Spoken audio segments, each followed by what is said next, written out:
সঙ্গীত শিক্ষাগুরু পণ্ডিত শঙ্কর ঘোষালের ৭৫তম জন্মদিনে বিশেষ শ্রদ্ধাঞ্জলি সম্পন্ন হল বারাসাত রবীন্দ্র ভবনে। এই দিনের আয়োজক ছিল শ্রুতিনন্দন বারাসাত। এরপরেই শঙ্কর ঘোষালের প্রতিকৃতিতে মাল্যদান করে প্রদীপ জ্বালিয়ে অনুষ্ঠানের শুভ সূচনা হয়। শ্রদ্ধাঞ্জলির অনুষ্ঠানে শঙ্কর ঘোষালের স্মৃতিচারণা করেন তার পরিবারের পক্ষে ভোলানাথ ঘোষাল ও বিশিষ্ট চিকিৎসক অশোক রায় সহ অনেকে।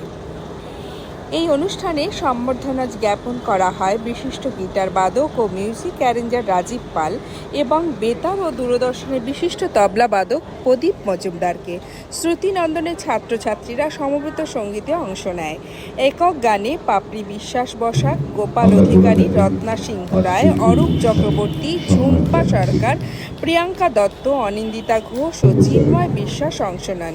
অনুষ্ঠান সঞ্চালনা করেন রবীন সামন্ত।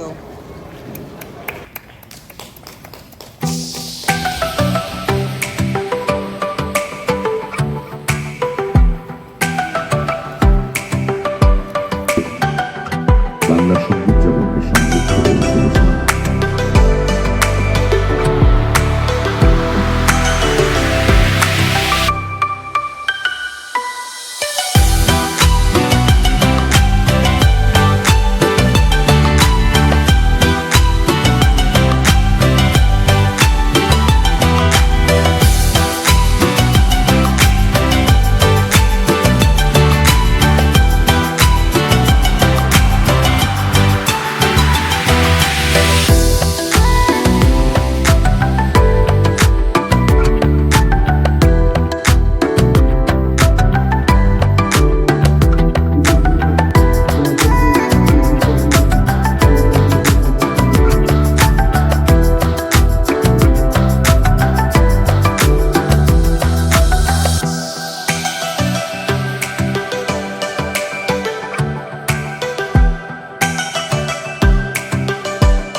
আমাদের ছেড়ে গেছেন 1917 সালে, কিন্তু আমাদের প্রত্যেকের ওনার ছাত্রছাত্রী যারা রয়েছেন আমার মনে হয় প্রত্যেকের ভিতরে অন্তরে আত্মায় উনি জীবিত। কাজেই কোনো মানুষের চলে যাওয়াটাকে ওভাবে তো চলে যাওয়া বলে না, কারণ যারা জীবনে কিছু রেখে গেছে তাদের প্রকৃতির নিয়মে আমরা সবাই একদিন যাবো, তারাও চলে গেছেন, কিন্তু তারা তাদের সৃষ্টির মাধ্যমে ছাত্রছাত্রীর মধ্যে যে শিক্ষাদান করেছেন তার মাধ্যমে এখনো জীবিত এবং জীবিত থাকবে। ওনার মেজদা এবং ওনার ছেলে এসেছিলেন বিশিষ্ট চিকিৎসক, বারাসাত অঞ্চলে খুব উনি খ্যাতিসম্পন্ন একজন চিকিৎসক ডক্টর অশোক রায়, ওনার বাল্যবন্ধু তিনি এসেছিলেন। এছাড়া আমাদের এখানকার একজন বিশিষ্ট রবীন্দ্রসঙ্গীত শিল্পী সুব্রত পাল উনি এসেছিলেন। শ্যামল কাঞ্জিলাল ওনাকে সম্বোধনা দেওয়ার কথা রয়েছে আমাদের। এছাড়া আজকে যিনি বাজাচ্ছেন পুরো মিউজিক ডিপার্টমেন্টে যার হাত দিয়ে রয়েছেন রাজীব পাল, ওনাকে সম্বোধনা জ্ঞাপন করব। এছাড়া আরো একজন বিশিষ্ট তবলিয়া প্রদীপ মজুমদার, ওনার যথেষ্ট বয়স হয়ে গেছে, বারাসাত অঞ্চলের বিখ্যাত তবলিয়া, উনি শঙ্করদার সাথে ছাড়া অন্যান্য অনেক বিখ্যাত শিল্পীর সাথে সঙ্গত করেছেন, ওনাকে দেওয়া হবে সম্বোধনা। এরকম আরো কিছু মানুষকে আমি সম্বোধিত করবো।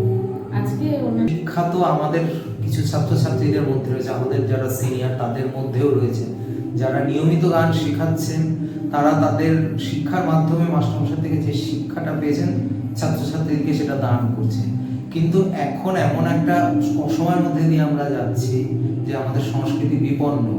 তারা যদি এই সংস্কৃতির ধারাটা ধরে রাখে, কারণ আমি কালের পরিপন্থী নই, আমিও আধুনিক, আমাদের একটা সময় যুগের সাথে চলতে হবে তাল মিলিয়ে, কিন্তু তার মানে তো এমন নয় যে আমাদের সঙ্গীতের যে ধারা, সেই চর্যাপদের আমল থেকে বাংলা গানের যে ধারা শুরু হয়েছে সেটা, বা উচ্চাঙ্গ সঙ্গীতের যে ধারাটা ধ্রুপদ থামার দিয়ে শুরু করে খেয়াল, ঠুমরি টপ্পা, দাদরা, গাজরি, তারানা ইত্যাদি বিভিন্ন ধারা রয়েছে, এটাকে অবহেলা করার কোনো মানে হয় না, আমার কাছে মনে হয় সেটা ছাড়া শিক্ষা সম্পন্ন হয় না।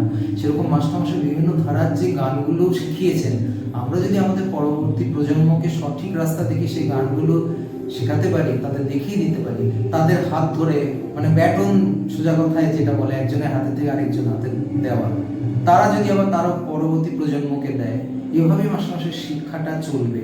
এবং আমরা চাইবো, মানে মনে প্রাণে চাইবো যে ওনার দেওয়া শিক্ষা যেটা আমাদের মধ্যে রয়েছে, পরবর্তী প্রজন্ম সেটাকে বয়ে নিয়ে চলুক। আপনার নাম আর পরিচয়? আমার নাম অরূপ চক্রবর্তী। আমি মাস্টারমশাইয়ের কাছে দীর্ঘদিন সঙ্গীত সাধনা করেছি, যদিও সঙ্গীতের বাইরে আমি, মানে এমন নয় যে আমার পেশা, আমি